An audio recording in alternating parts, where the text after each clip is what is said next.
Yo les gars, c'est MRDexter, j'espère que vous allez bien. Alors aujourd'hui on se retrouve pour une petite vidéo assez différente d'habitude, voilà.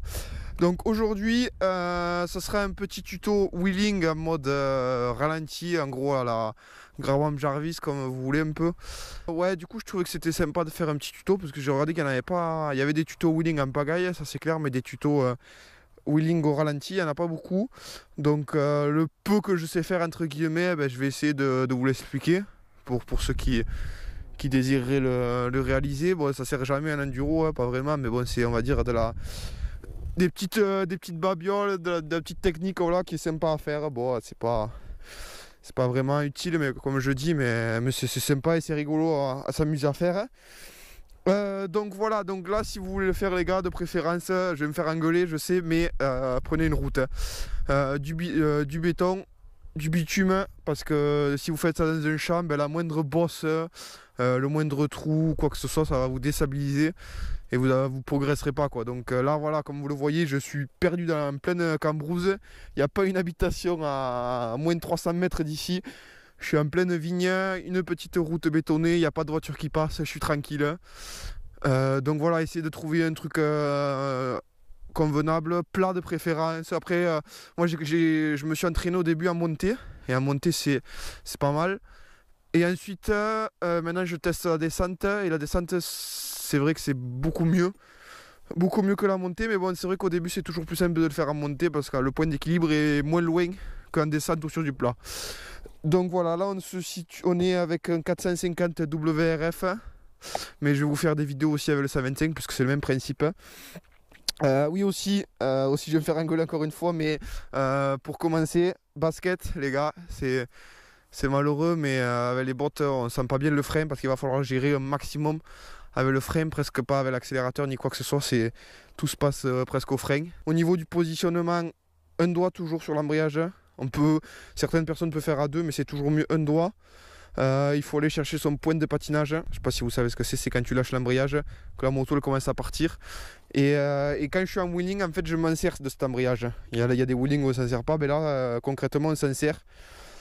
L'accélérateur mollo, que ce soit avec une grosse moto comme ça, que ce soit avec un 125, avec n'importe quoi que ce soit, c'est des wheelings qu'on fait en première, hein. Donc je serai en premier rapport et ensuite je vous montrerai qu'une fois qu'on a le point d'équilibre on peut essayer de passer la 2, la 3 suivant comment ça se passe.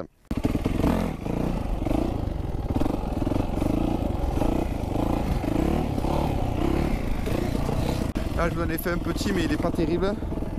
Après voilà, chacun le fait comme il le sent, s'il préfère en descente, s'il préfère en monter, s'il préfère sur du plat. Là ça fait un moment que j'en ai pas fait, donc il faut que je me chauffe un peu.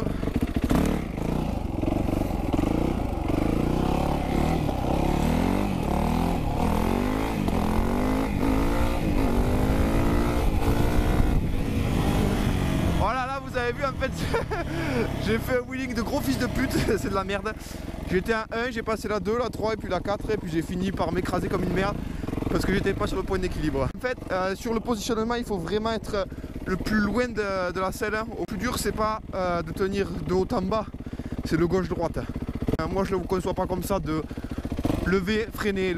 Pour moi, tu lèves, tu freines, s'il n'y a aucun intérêt, ça sert à rien. Il faut lever, trouver son point d'équilibre et ensuite freiner. Si on lève et qu'on freine et qu'on n'est pas sur le point d'équilibre, je vois pas trop à quoi ça sert. Il faut vraiment aller titiller son putain de point d'équilibre. En fait, vous allez le sentir, c'est le moment où presque on accélère même plus quoi. Hop, on se cale. Et c'est pour ça qu'en descente c'est bien, parce qu'une fois qu'on a le point d'équilibre, la moto elle a tendance à rouler plus facilement toute seule en descente. Ce que vous pouvez essayer aussi, qui est pas mal, vraiment pas mal, c'est un peu le même principe que le pied anglais, c'est-à-dire qu'on sort son pied et on va pas faire un pied anglais à tourner la moto, on va essayer de chercher le plus droit possible. Ça peut vous aider un maximum, ça c'est vraiment bien. Là j'ai le pied sur le côté, voilà, et là, hop là j'ai mis le coup de frein, vous avez vu le point d'équilibre.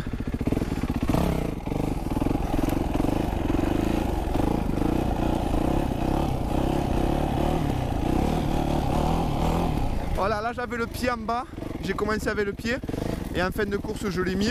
C'est beaucoup plus dur avec le pied sur les deux pieds sur la moto.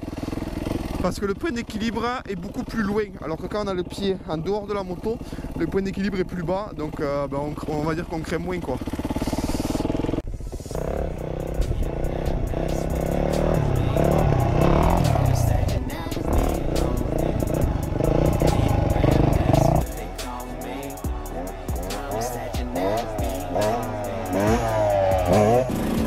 Bon les gars, c'est Ridems. Je prends la relève à 125. Donc c'est le même principe que le 450 hein. Donc c'est pareil hein, on va se foutre à un doigt sur l'embrayage. On va essayer d'aller chercher le plus haut possible en gérant bien évidemment le frein. Mais pas trop chercher à les mollo dans l'accélération parce qu'à coup d'embrayage ça part vite hein. Un doigt sur l'embrayage, hein, un petit coup de gaz, ça monte à Y. Voilà. Donc même si vous faites pas les grosses longueurs, c'est pas mal quand même parce qu'il faut au moins d'abord gérer le frein. Donc là hop là. Voilà. Donc après voilà, moi je suis en première là parce que je fais un wheeling vraiment à l'arrêt. Donc la moto se met à faire C au bout d'un moment si on n'a pas le point d'équilibre. Donc c'est pour ça qu'il faut vraiment avoir le point d'équilibre pour ne pas faire monter la moto dans les tours. Et voilà quoi, la faire forcer comme un bâtard quoi. Donc là je vais vous montrer un petit wheeling aussi à grande vitesse hein, ce que ça peut donner. Donc là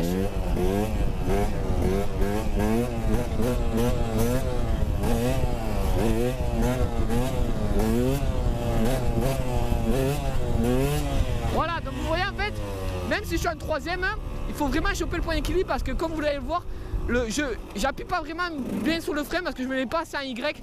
Et comme vous voyez à la fin elle se met à monter trop dans les tours la moto. Bon, là c'est en première, vous voyez. Bon, là je suis vraiment à I. Hop là, coup de frein. Voilà.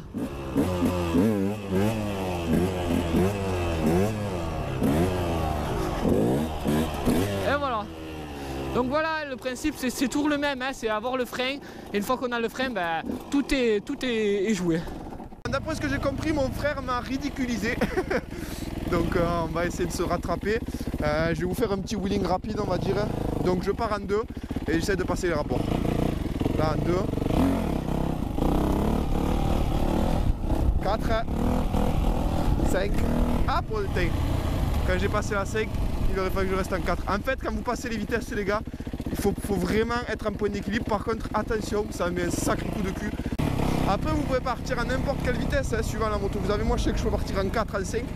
Facile, mais là voilà, là le but c'est d'essayer de passer mes rapports en l'air. 3, 4. Et là en fait, là on le voit que j'arrive en bout de course. Hein. Genre en moto je l'avais presque à la torque parce que j'ai pas mon point d'équilibre. Et ça les gars, ça sert à rien de partir en 1 et de faire un et d'arriver posé là comme un guignol. Vaut mieux prendre son temps, trouver son point d'équilibre, s'amuser avec son point d'équilibre, avec son frein. Et ensuite on essaie de faire des longueurs. Après comme je vous dis les gars, suivant les motos vous pouvez partir. Plus c'est haut, mieux c'est. Hein. Parce que moi avec le 125 je pars en 3. Mais mon frère je pense qu'il vous l'a montré qu'il part en 3. Là je vais essayer de partir en 4 si vous voulez, regarde. 1, 2, 3, 4.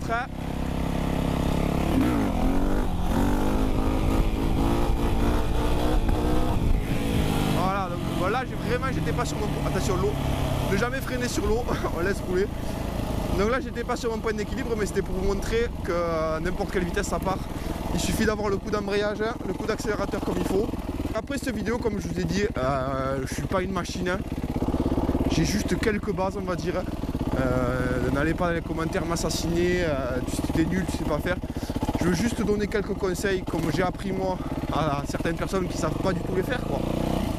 Il y en a qui sont 10 fois, 100 fois meilleurs que moi. Je le sais très bien. Mais voilà, je donne un petit conseil pour les autres. Donc on va vous faire un dernier en 1. Ah, parce qu'à la base c'est ça. Le tuto c'est le...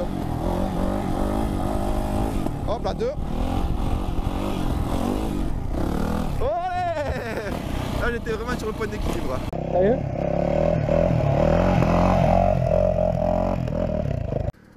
Bon pour la petite anecdote là, rien à voir à la vidéo mais il essaye le une main.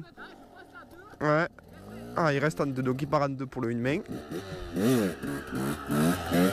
le T'es un bâtard, hein. T'es vraiment un enculé. C'est fou là, à la télévision.